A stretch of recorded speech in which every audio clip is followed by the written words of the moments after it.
Welcome back to the channel. In this video I'm going to walk you through how to make stickers on Snapchat. So making stickers on Snapchat can be lucrative, and in this video I'm going to walk you through a step-to-step guide on how to make stickers on Snapchat. So let's get started.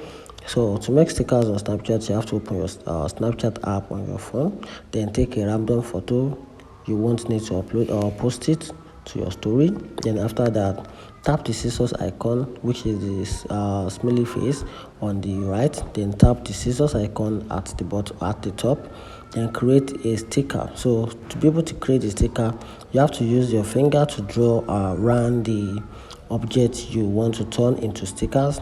Then Snapchat will automatically cut out the unsafe and selected part. Then after that, open the sticker menu and go to the scissors section.